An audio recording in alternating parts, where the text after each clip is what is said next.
pessoal, tudo bem? Espero que todos estejam passando bem, né? Já faz um bom tempo que a gente não se reúne pessoalmente, mas estamos aqui nos reunindo virtualmente para nos aperfeiçoarmos no nosso trabalho de visitação e aprendermos cada vez mais a lidar com as pessoas e com certas situações que a gente vai encontrando na caminhada. E como nós temos visto nos últimos encontros, nós temos estudado sobre doutrinas de religiões e de algumas denominações cristãs. E hoje, como já foi falado, vamos estudar a doutrina da nossa igreja, a igreja a qual a gente pertence, que é a Igreja Evangélica de Confissão Luterana no Brasil, a ISLB. Vamos estudar um pouco sobre quais são as bases confessionais da ISLB, da nossa igreja, né? Quais são os fundamentos da nossa fé. E para esse estudo eu usei conteúdos da Bíblia, em primeiro lugar, que é a norma determinante da nossa fé, da Confissão de Augsburgo, que foi o documento apresentado ao imperador Carlos V em 1530 pelos reformadores, no qual o imperador pediu para eles darem a base da fé luterana. Então eles escreveram esse documento com todas as doutrinas luterana, né, a partir da reforma de 1517. E também vou usar o Catecismo Menor, que é aquele que a gente aprende no ensino confirmatório, o Guia Prático de Fé, Nossa Fé, Nossa Vida, um livro, A Teologia de Martinho Lutero, de Oswald Bayer. Então são esses os documentos que eu usei aqui, né, as biografias. Então, eu queria começar falando um pouco sobre como é que a ISLB se identifica, né?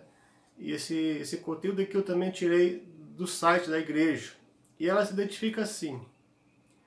A ISLB tem sua origem a partir da reforma do século XVI. O nome da Igreja Evangélica de Confissão Luterana no Brasil, a ISLB, mostra a sua identidade de fé. O nome traduz do contexto brasileiro a tradição cristã que tem a sua origem no movimento reformatório protagonizado por Martinho Lutero. Como igreja, integra o corpo de Cristo e faz parte da Igreja Universal, que é a Igreja de Cristo em todo o mundo, né?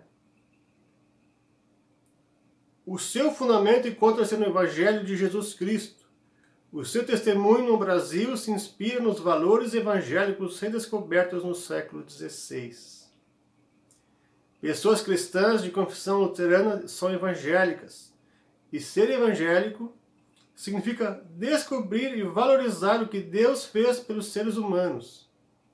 Sua compaixão em Jesus Cristo é o centro da fé. Seu amor e perdão são essenciais na vida do cristão. Reconhecer e acolher essa dádiva leva as pessoas a uma nova dinâmica de vida. Elas assumem compromissos no seu cotidiano que espelham o amor de Deus. Tudo gira em torno da graça de Deus, porque a reforma teve início quando Lutero descobriu que Deus é misericordioso. A identidade luterana deita raízes nessa descoberta e neste reconhecimento.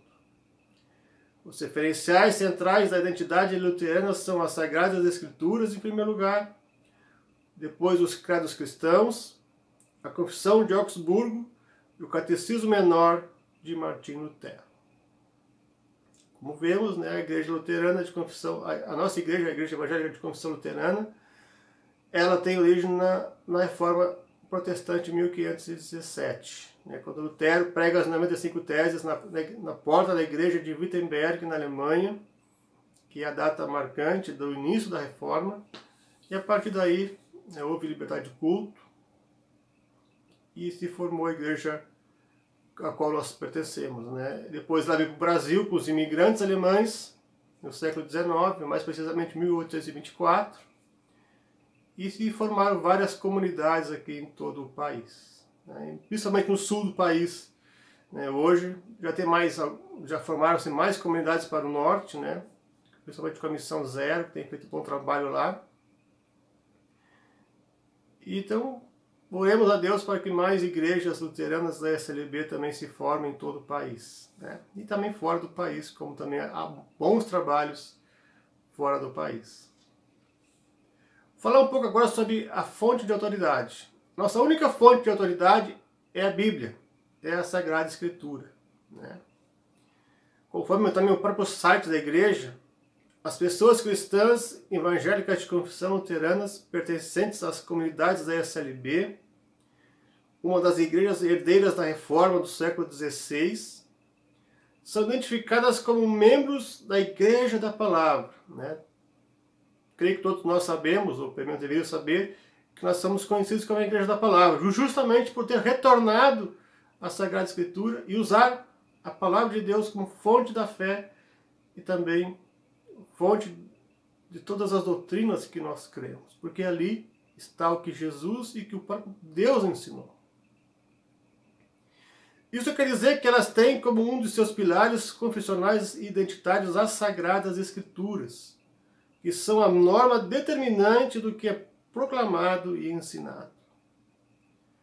Há, pois, um vínculo vital com a revelação de Deus legada pelas Escrituras sagradas do Antigo e do Novo Testamento.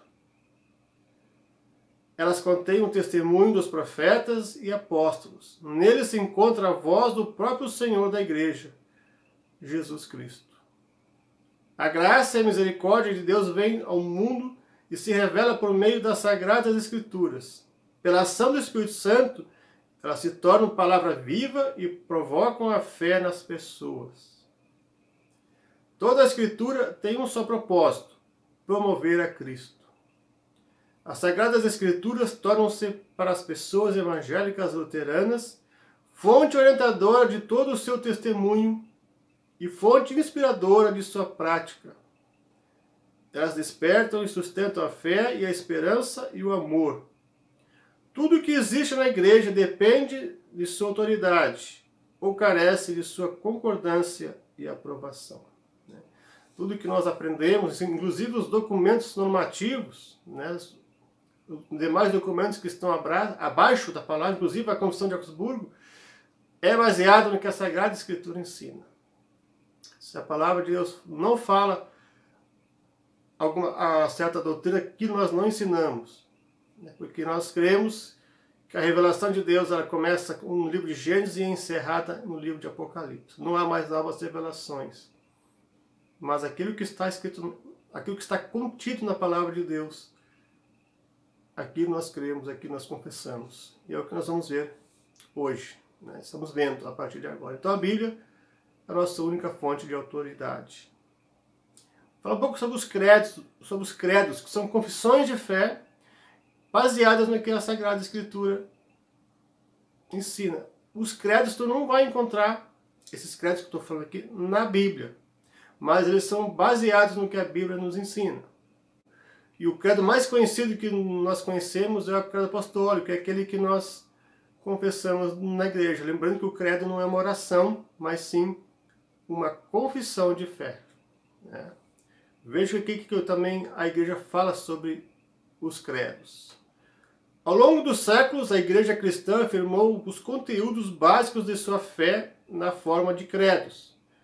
Com expressões bastante concisas, os credos foram formulados em situações de crise e de ameaça à fé cristã.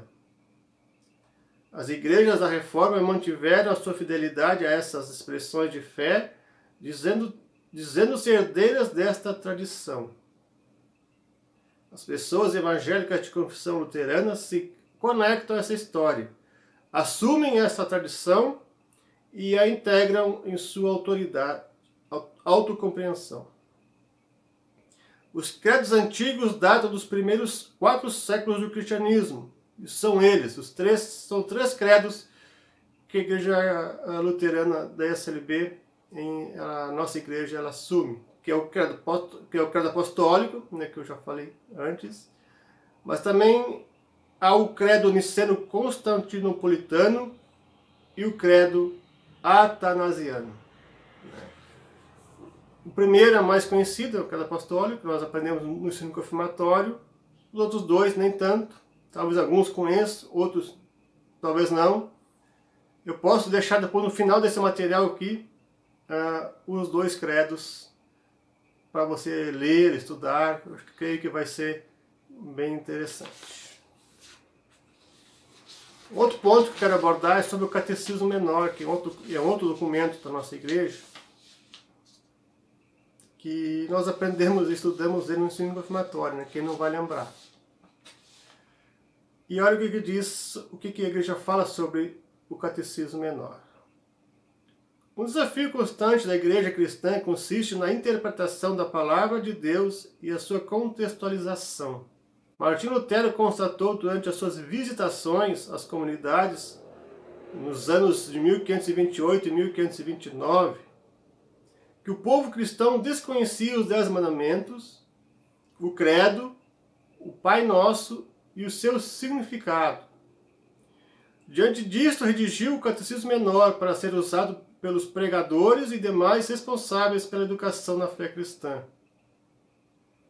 Neste catecismo encontram-se os 10 mandamentos, o credo apostólico, o Pai Nosso, os sacramentos do batismo e da Santa Ceia, e o ministério da confissão e da absolvição. Então, no final nos anos de 1528 e 1529, Lutero fez uma visita por todas as igrejas da Alemanha, onde havia igrejas da Reforma. Ele constatou que o ensino estava sendo muito fraco. Então, por isso ele escreveu o Catecismo Menor, né, para que os pregadores, também os próprios pais, pudessem ensinar aos seus filhos sobre a fé cristã e pudessem também saber o que significa o Pai Nosso, né, cada petição, qual é o significado de cada mandamento, de cada artigo do credo apostólico, o que é ceia, o que é batismo, o que é confissão, o que é absolvição.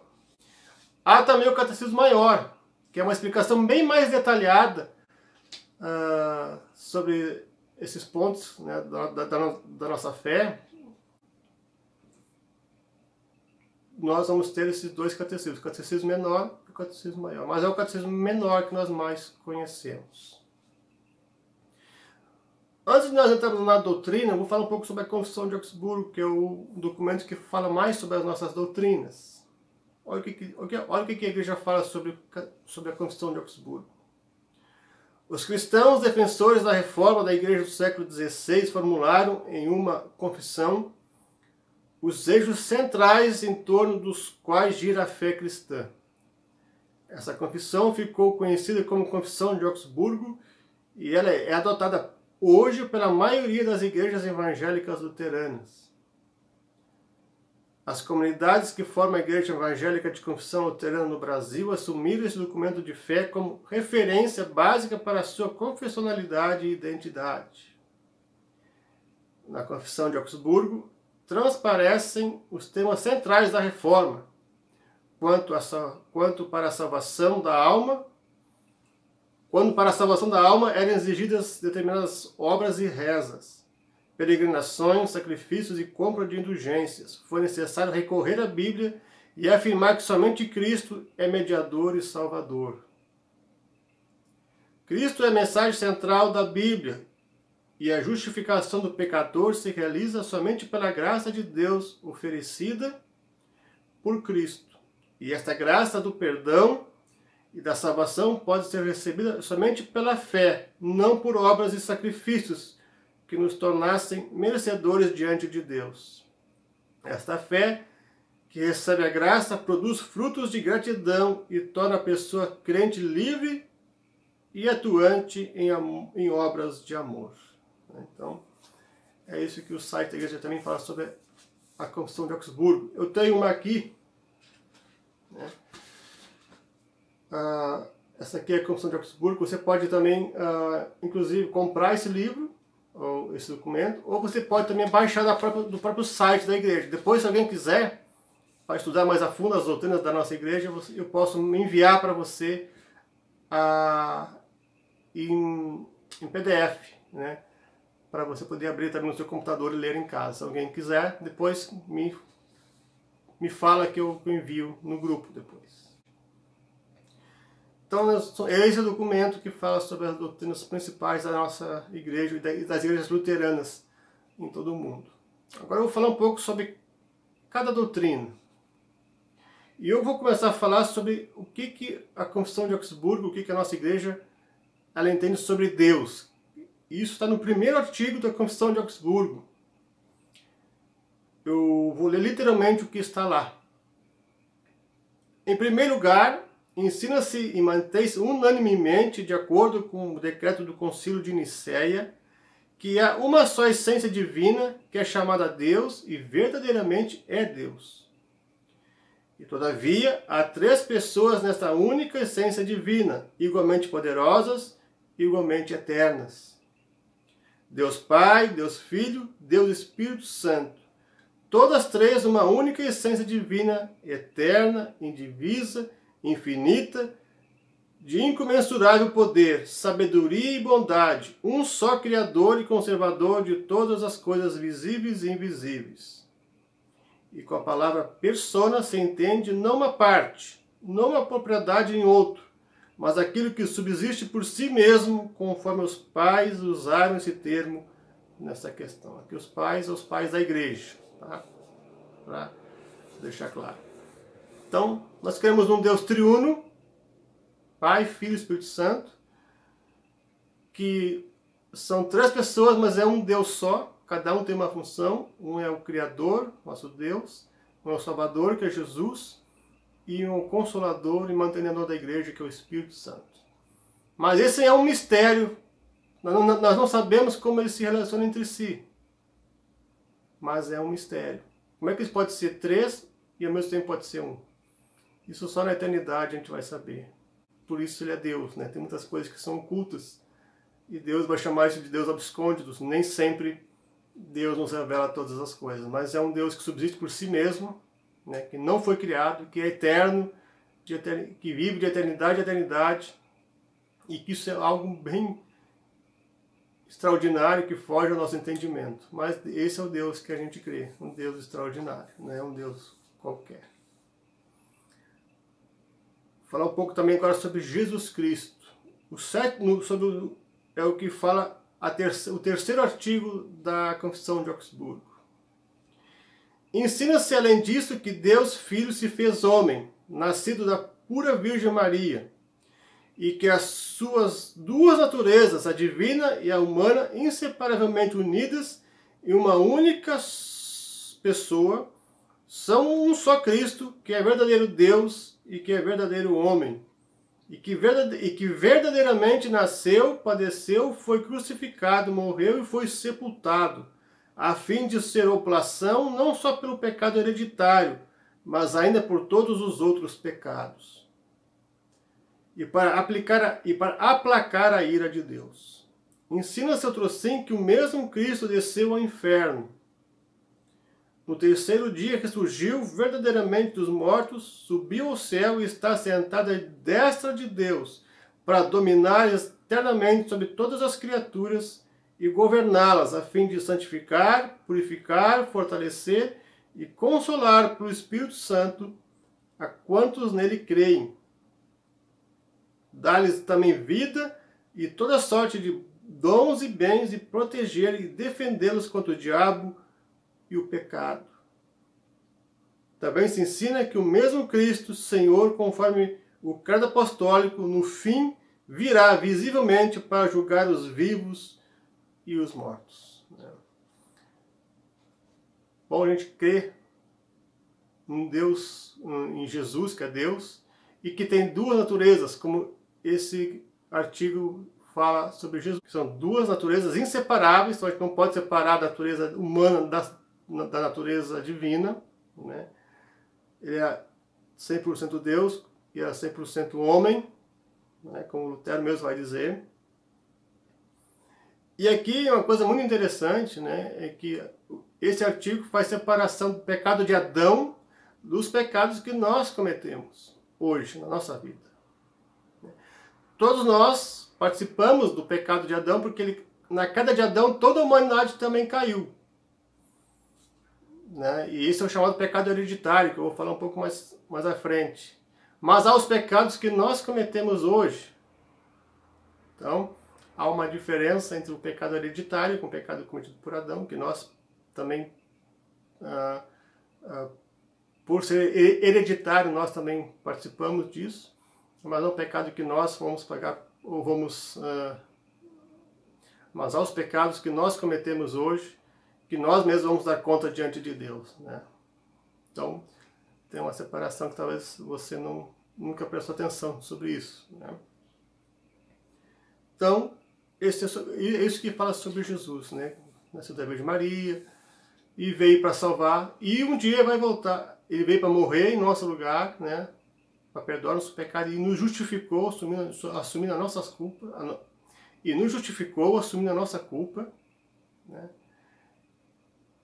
E deu salvação a todo aquele que crê por meio da graça e da fé no próprio Senhor Jesus. E um dia vai voltar para julgar os vivos e os mortos, e assim trazer por completo o seu reino neste mundo.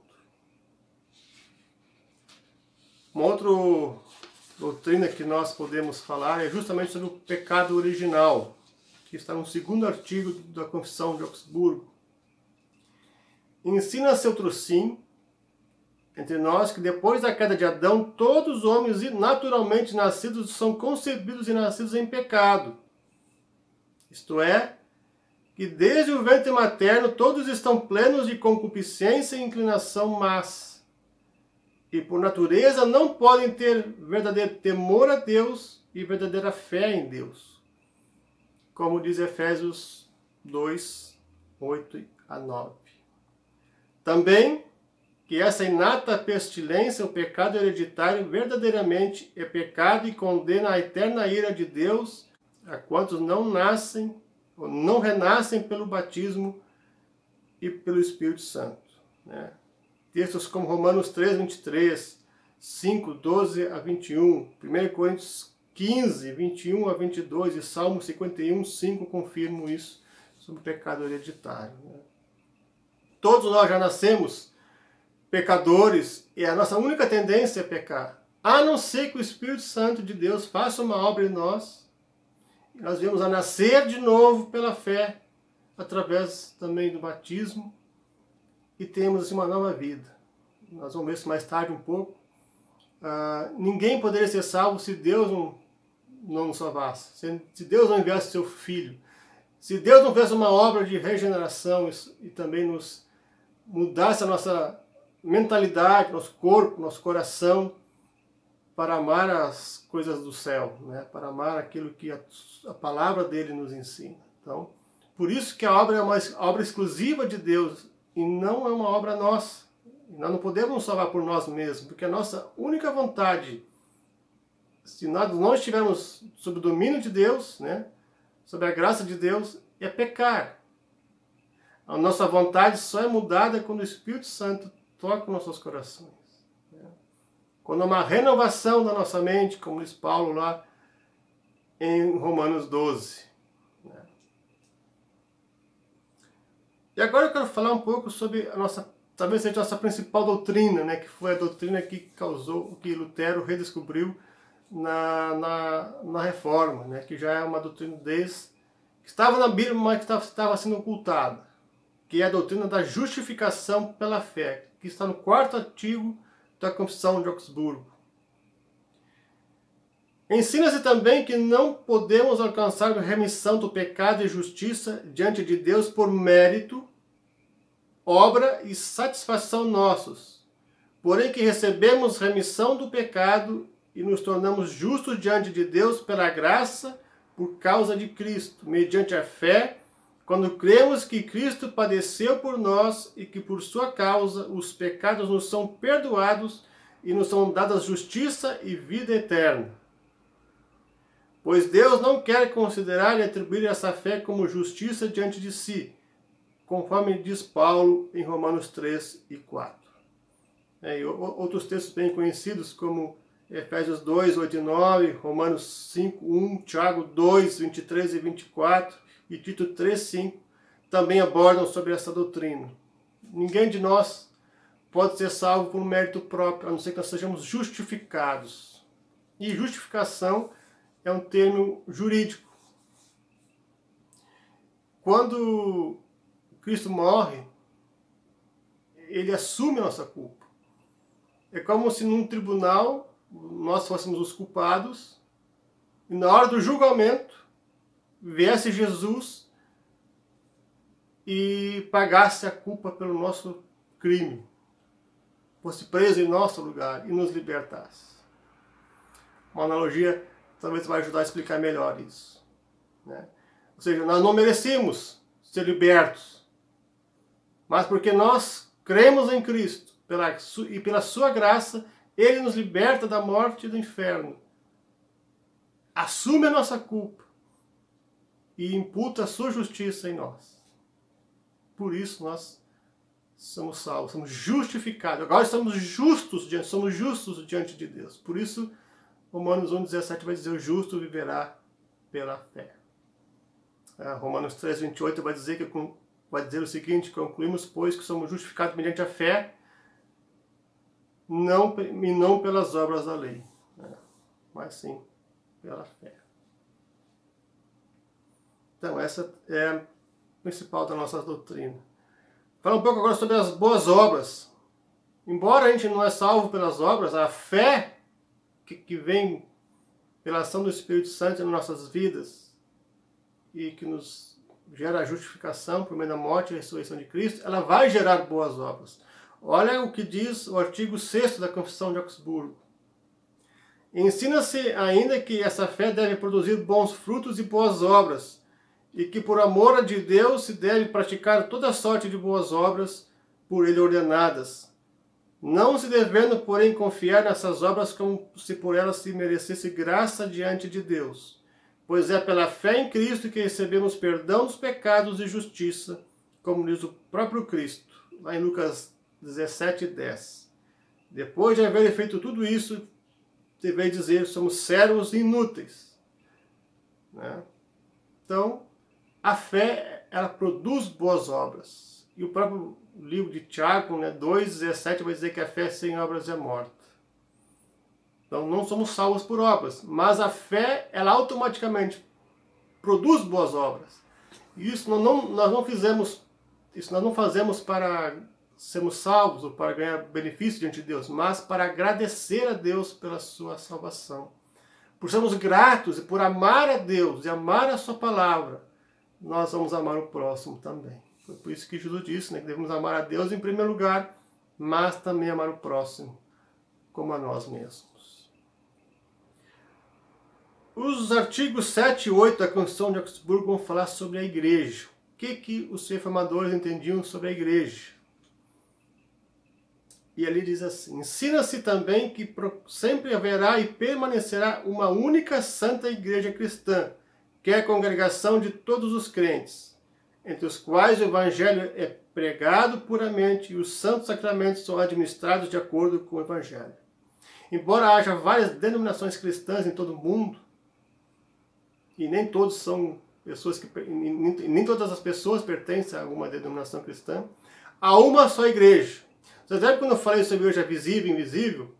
A visível é aquela que a gente enxerga com o nosso olho, as pessoas que estão na igreja sentadas nos cultos aos domingos, que são inscritas no hall de membros. Mas a igreja invisível, que é aquela que nós não vemos, que são as pessoas que vão ser realmente salvas. E essas pessoas, e essa igreja, ela está em todo o mundo, em todos os cantos, em todos os povos, em cada denominação cristã e até fora dela. Essa é a igreja universal, né? Não no reino de Deus, mas a igreja universal, que é a igreja que vai ser salva, que vai ser levada aos céus no dia que Jesus voltar. A igreja que crê realmente, que são as pessoas que realmente creem. Então, há uma igreja só, que é aquela que crê realmente em Cristo, conforme ele nos ensina na sua Sagrada Escritura. Porque para a verdadeira unidade da igreja cristã é suficiente que o evangelho seja pregado unanimemente de acordo com a reta compreensão dele e os sacramentos sejam administrados em conformidade com a palavra de Deus. E para a verdadeira unidade da igreja cristã, não é necessário que em toda parte se observem cerimônias uniformes instituídas pelos homens. É como diz Paulo em Efésios 4, 4 e 5. há somente um corpo e um espírito, como também fostes chamados numa só esperança da vossa vocação. Há um só Senhor, uma só fé e um só batismo. Além disso, ainda que a igreja cristã, propriamente falando, outra coisa não é, senão a congregação de todos os crentes e santos. Todavia, já que nesta vida continuam entre os piedosos muitos falsos cristãos e hipócritas, também pecadores manifestos nos sacramentos, nada obstante são eficazes, embora os sacerdotes que os administram não sejam piedosos. Conforme o próprio Cristo indica, na cadeira de Moisés estão sentados os fariseus. Mateus 23, 2. Que é a primeira parte, então nós vamos ver que a confissão fala da igreja visível, invisível, e na segunda parte, né, dos invisíveis, porque nem todos aqueles que estão nos bancos das igrejas, ou que pertencem a alguma igreja, ou que pertencem à SLB, creem verdadeiramente em Deus. Infelizmente. Nosso desejo é que todos creem de verdade. Mas não é por pertencer a uma igreja que nós vamos ser salvos, mas por crer na morte e ressurreição de Cristo e ser fiel a Ele. Agora vamos falar um pouco sobre os sacramentos, e nós só temos 2. Né? A Igreja Católica, por exemplo, tem 7, mas nós só temos 2, que é o batismo e a Santa Ceia. Com relação aos sacramentos, a Confissão de Augsburgo vai dizer o seguinte: com respeito ao uso dos sacramentos, se ensina que foram instituídos não somente para serem sinais, porque se possam conhecer exteriormente os cristãos, mas para serem sinais e testemunhos da vontade divina para conosco, com o fim de que por eles se desperte e fortaleça a nossa fé.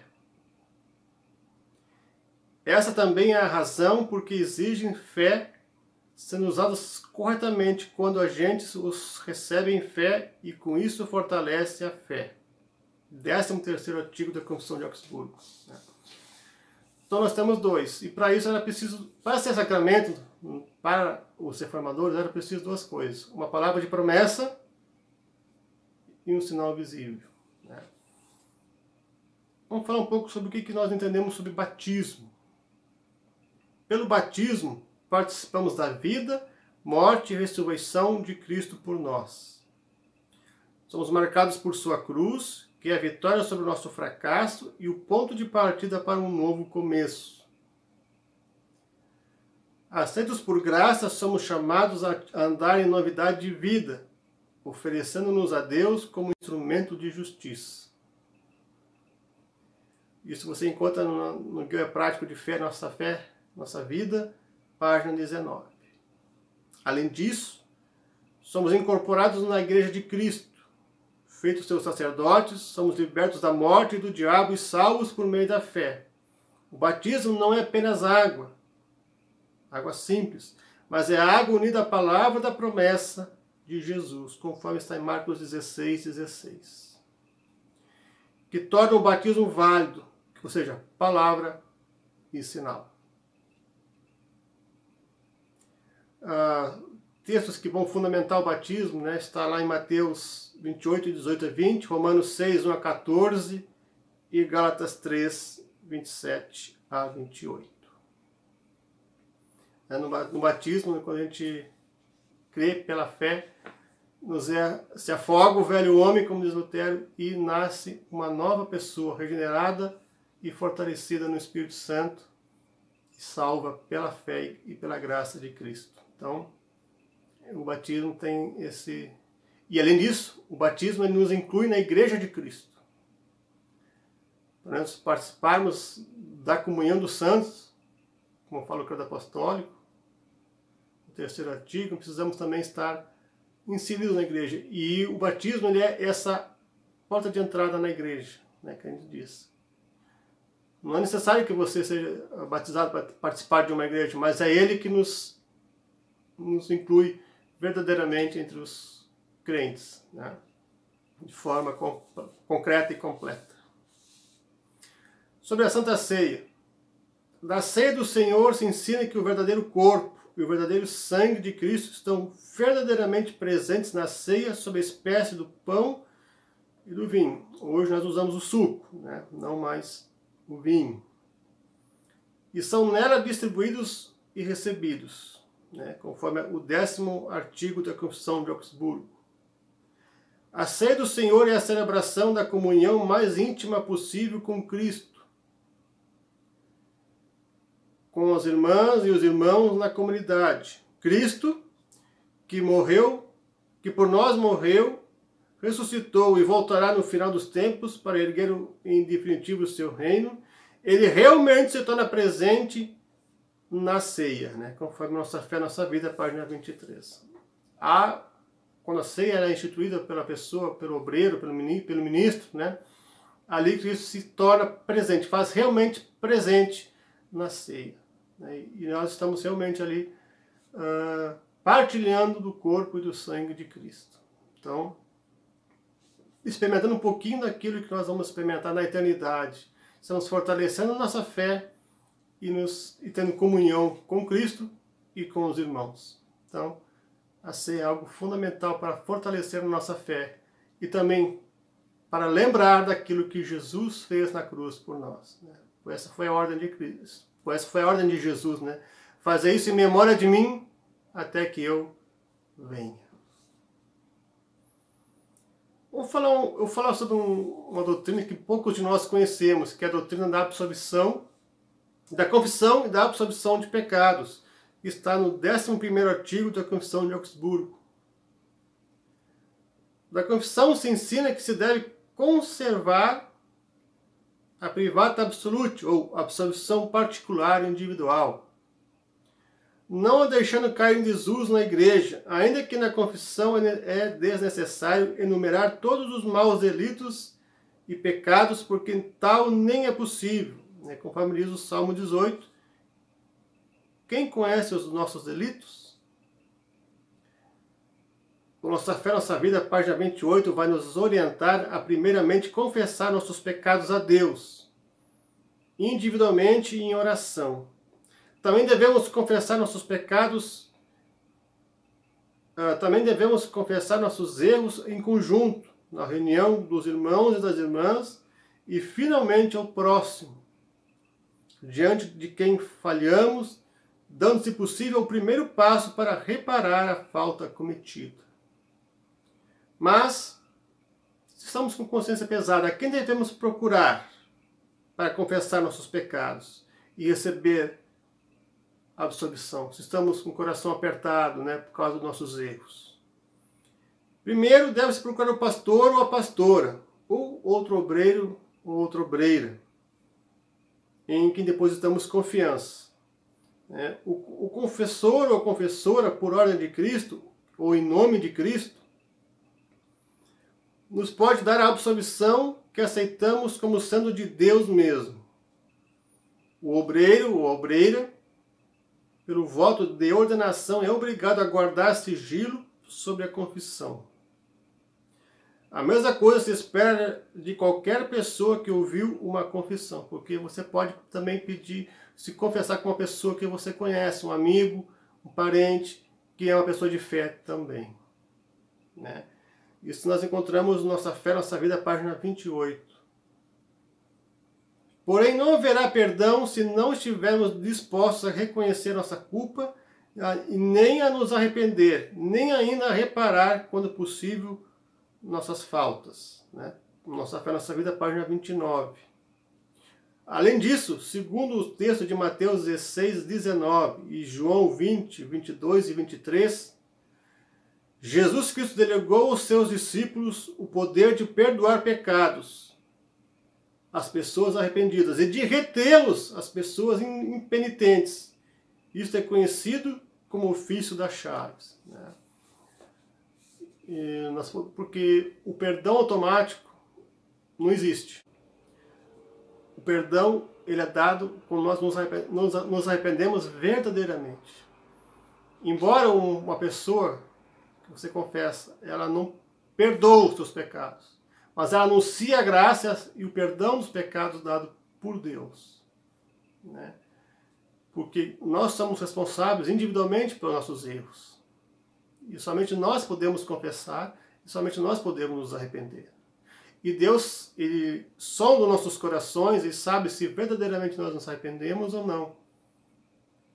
Por isso, embora se você se confessar com uma pessoa e ela anunciar o perdão de Deus, e você dizer que se arrependeu, mas no seu interior você não se arrependeu, os seus pecados não foram perdoados. Porque só há perdão quando há verdadeiro arrependimento, né? É bom lembrar que nenhuma pessoa tem o poder de perdoar pecados, somente Deus, conforme diz Lucas 5, 17 a 26, tá certo? Sobre o livre-arbítrio, é o 18º artigo da Constituição de Augsburgo. Isso aqui é tema para muita discussão, mas vou falar ele de forma mais resumida aqui. Quanto ao livre-arbítrio, se ensina que o homem tem até certo ponto livre-arbítrio para viver exteriormente de maneira honesta e escolher entre aquelas coisas que a razão compete. Por exemplo, o que você vai comprar, quem você vai casar, onde você quer trabalhar. Isso você pode escolher, conforme a Constituição de Augsburgo e conforme era a interpretação de Lutero sobre esse tema. Todavia, sem a graça, o auxílio e a operação do Espírito Santo, o homem é incapaz de ser agradável a Deus, temê-lo de coração, ou crer, ou expulsar do coração as más concupiscências inatas. Isso, ao contrário, é feito pelo Espírito Santo, que é dado pela palavra de Deus. Pois Paulo diz em 1 Coríntios 2, 14 a 16, o homem natural nada entende do Espírito de Deus. Na explicação do 3º artigo do Credo Apostólico no Catecismo Menor, Martinho Lutero confirma essa doutrina dizendo: creio que por minha própria inteligência ou capacidade não posso crer em Jesus Cristo, meu Senhor, nem chegar a Ele, mas o Espírito Santo me chamou pelo Evangelho, iluminou com seus dons, santificou e conservou na verdadeira fé. Então, com relação às questões de salvação, nós não temos livre-arbítrio. É Deus que elege, e como a própria Sagrada Escritura diz, agora não estou lembrando qual texto, Ele nos elegeu desde a fundação do tempo. Nós não podemos escolher com as coisas deste mundo, né, como os exemplos que eu dei anteriormente. Mas com relação à salvação, é Deus que escolhe, né? É Deus que salva, porque é Ele que vem ao nosso encontro. E Ele já tem os seus eleitos. E graças a Deus, se você crê hoje, nós somos agraciados com a bondade e a graça de Deus, de nos ter revelado, de Ele ter se revelado a nós e nos mudado a nossa vontade, de sermos pecadores para vivermos sob a graça de Deus e amarmos ao Evangelho e a Cristo, e assim sermos gratos por tudo que Ele tem feito, e assim desejar com todo o nosso coração viver e proclamar as verdades de Deus, né? E isso nos alegra. Então, com relação à salvação, nós não temos escolha, não temos livre-arbítrio, mas isso é uma obra exclusiva de Deus. Um outro tema que talvez não seja muito bem conhecido é sobre a questão sobre lei e evangelho. O que é lei e evangelho? Praticamente todos os textos, boa parte dos textos bíblicos vão falar sobre lei e evangelho. Alguns vão falar só sobre lei, outros vão falar só sobre evangelho. Martinho Lutero disse certa vez sobre o que é lei e evangelho. A lei revela a enfermidade, o evangelho é que fornece o remédio. Para Lutero, somente está apto a receber a graça de Cristo ofertada na cruz quem desesperar de si e por sua confiança exclusiva em Cristo. Tem-se aqui a realidade da lei que revela e desestrutura o ser humano, apontando para a sua incapacidade de cumprir a lei, ou seja, os mandamentos de Deus. E ao mesmo tempo se faz aia do Evangelho, que liberta, Pois por ouvir a palavra de Deus chegamos à fé que nos justifica por crermos naquele que cumpriu toda a lei, que é Jesus Cristo. Importante salientar que a lei não é má em si. O que a torna má, como visto, é o abuso da parte do ser humano, provocando a ira de Deus.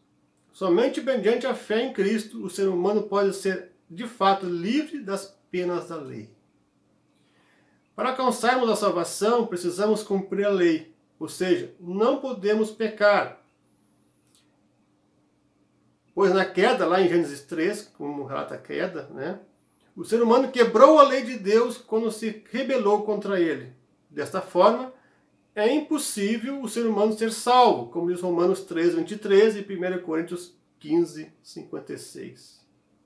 A não ser que cumpra toda a lei. Mas como fazer isso se pecamos diariamente? E a Bíblia nos diz que se nós pecarmos uma vez durante a nossa vida, nós já quebramos a lei de Deus e estamos condenados. Então, nós não temos salvação por nós próprios. Nós quebramos a lei de Deus em Adão e quebramos toda vez que pecamos. Para que a nossa salvação fosse possível, foi preciso que Deus enviasse seu Filho, que foi o único que cumpriu toda a lei, conforme está em Mateus 5, 17 e 18. Desta forma, aquele que crê em Cristo é justificado pela fé. Romanos 3, 28 e Efésios 2, 8 e 9. E é libertado da maldição da lei, que é o pecado.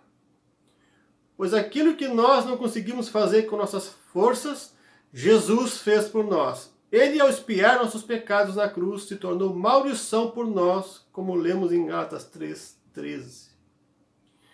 Cristo nos resgatou da maldição da lei, fazendo-se Ele próprio maldição em nosso lugar, porque está escrito: maldito todo aquele que for pendurado em madeiro. Somente dessa forma o ser humano pode cumprir a lei, ou seja, em Cristo por meio da fé. Porque Ele cumpriu. E Ele nos substitui.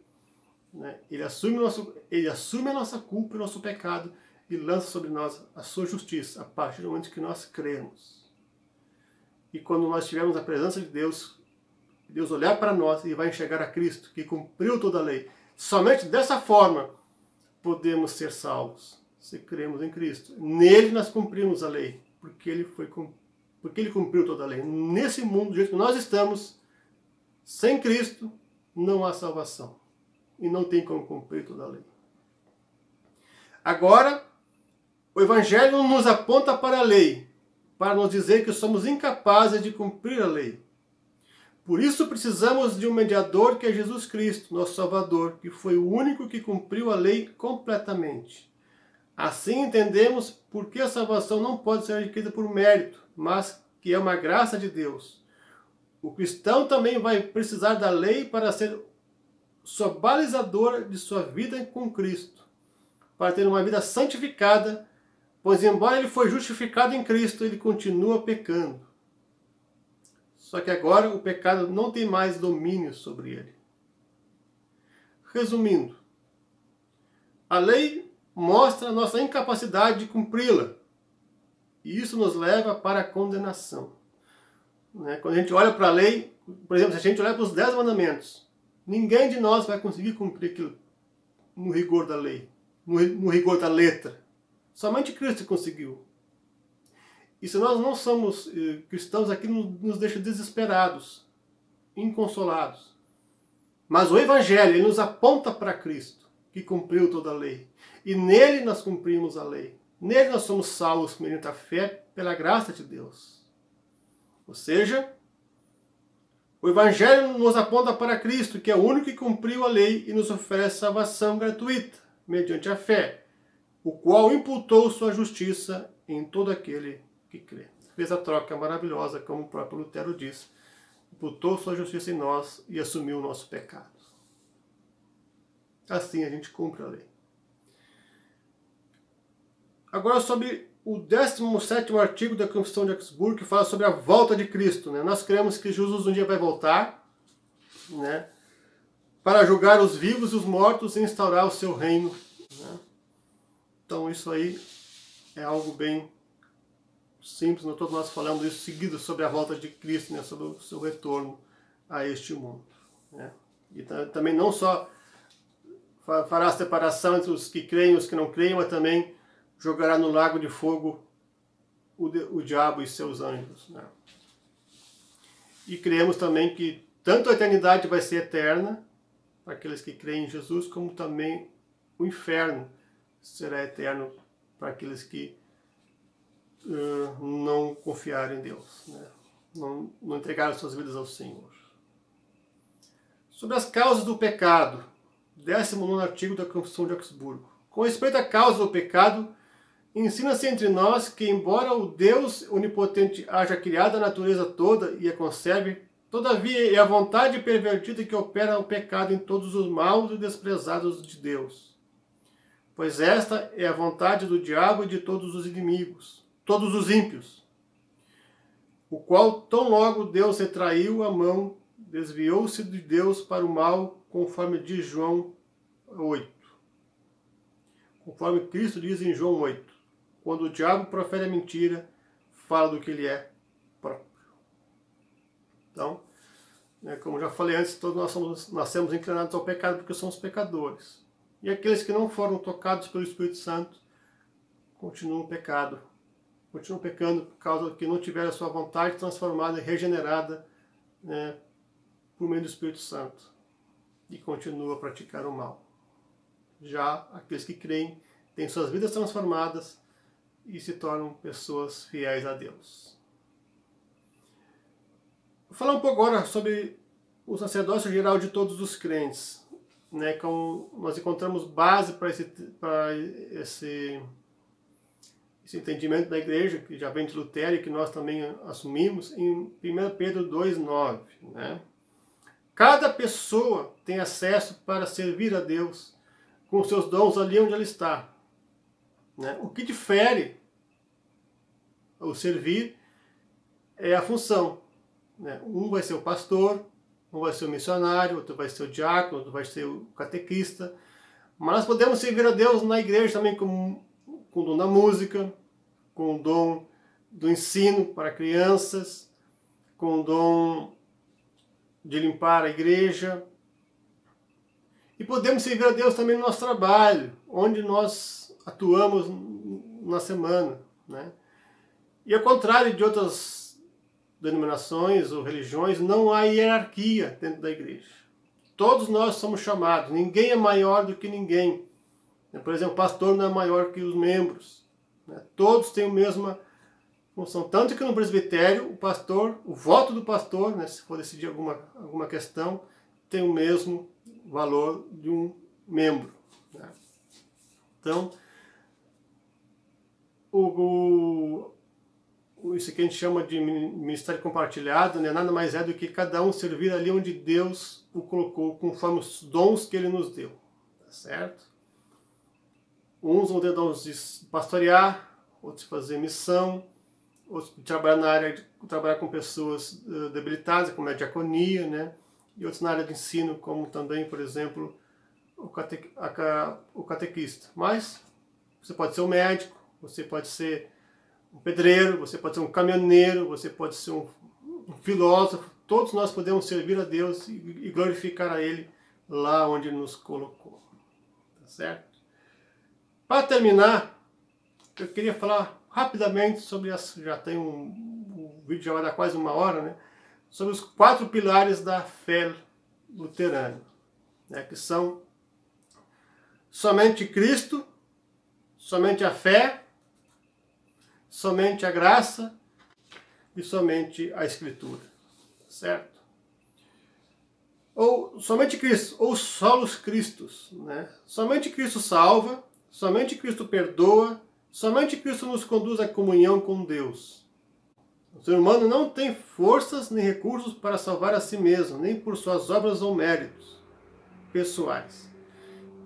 E como diz Atos 4,12, não há salvação em nenhum outro, porque debaixo do céu não existe nenhum outro nome dado entre os homens pelo qual se importa que sejamos salvos. Então, ou seja, salvação somente por meio de uma pessoa, de Jesus Cristo. Não há outro mediador. Por isso, um dos pilares da reforma é somente Jesus.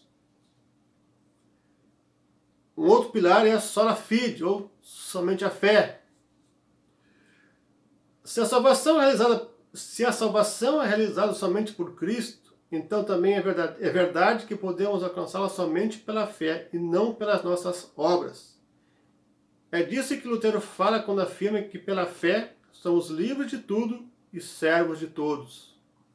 Nesse sentido, o texto de Romanos 1,17 foi fundamental.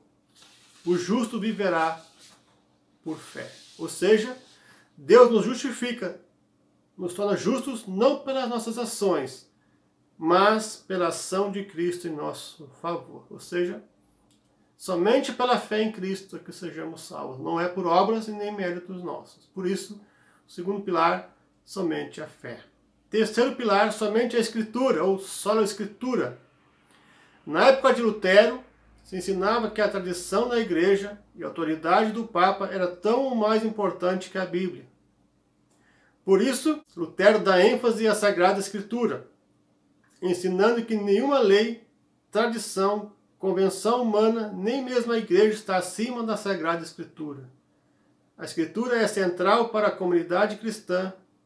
É dela que a comunidade deve se alimentar e é nela que deve basear as suas ações. Ou seja, é o nosso guia de fé prático, né, fundamental para nós, que é a Bíblia. Por ali estão contidos todos os ensinamentos de Deus e de seu Filho Jesus. E somente pela graça, que é o quarto pilar, ou sola gratia. Vivemos num mundo em que tudo é pago, comprado e conquistado, nada de graça. Esta mentalidade no tempo de Lutero tinha sido transferida até mesmo para as coisas de Deus. Sobre isso, Lutero dizia: entendo que o pecador é justificado somente pelo amor, pela misericórdia e pela graça de Deus, e nada mais. A graça de Deus me livra da culpa, do poder e da presença do pecado. Conversas com Lutero, página 224. Então, a salvação é um presente gratuito de Deus, também não é mérito nosso, por isso um quarto pilar. Você vai, talvez, já ouviu falar do quinto pilar, né? De 5 pilares, não de 4. Né? Somente Deus a glória, o soli Deo Glória. Esse pilar é um pilar que eu concordo também, mas é um pilar compilado por João Calvino, que também era um reformador. Mas Lutero apenas falou sobre 4. E é o que está também no site da igreja que nós cremos. Né? Mas somente Deus a glória não está errado. Esse é um pilar também que vem de um reformador também que viveu próximo a Lutero ali, que veio logo depois de Lutero, que foi o próprio João Calvino. Então é isso aí, pessoal. Até aqui nós aprendemos um pouco sobre a doutrina da nossa igreja. Qualquer pergunta, dúvida, né, entre em contato ou vamos conversar depois, né? Me pergunta. Se eu souber responder na hora, eu respondo. Se não, eu respondo mais à frente. Tá certo, pessoal? Fiquem na paz de Deus e que Deus os abençoe.